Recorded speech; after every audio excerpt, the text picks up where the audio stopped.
اللقاء ورحب على الهاتف بوكيل أعمال لاعب مراد دلهوم من الجزائر هشام منصري. مساء الخير أستاذ هشام وأهلا وسهلا فيك.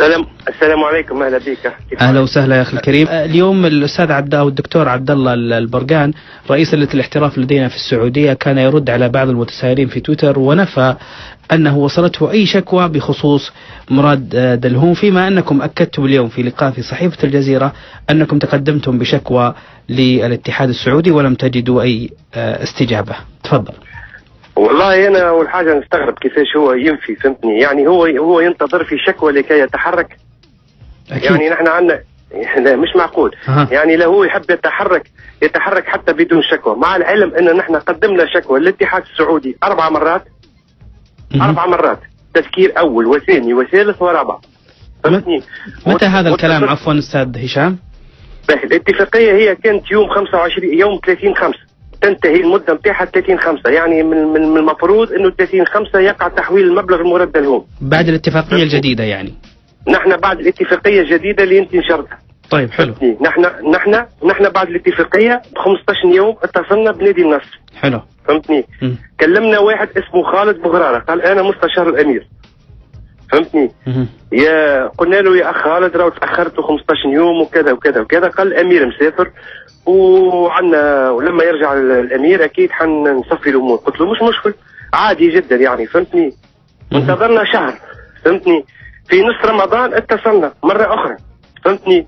وكلمنا مرة اخرى. فهمتني؟ لكن كلمنا الاستاذ طلال، كلمنا الاستاذ سالم. فهمتني؟ يراسلونا يكلمونا يقولونا اوكي اوكي اوكي اوكي، وبعد ما في حتى شيء، وبعد ما يرفع حتى واحد الهاتف علينا، حتى واحد. فهمتني؟ الهاتف ما يرفع حتى واحد. فهمتني؟ نحن استغربنا يعني. فهمتني؟ قلنا كيفاش؟ فهمتني؟ نادي النصر نادي كبير ونادي كل شيء. فهمتني؟ طيب.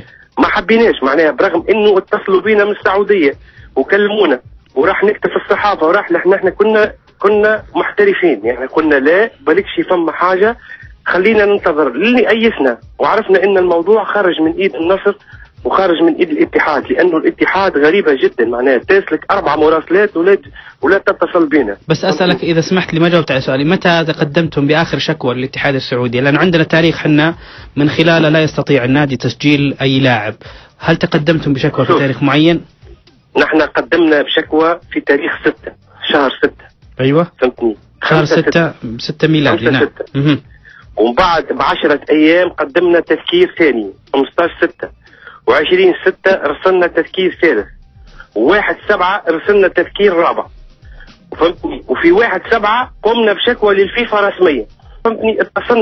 اتصل بينا واحد شخص من نصر لا داعي للذكر.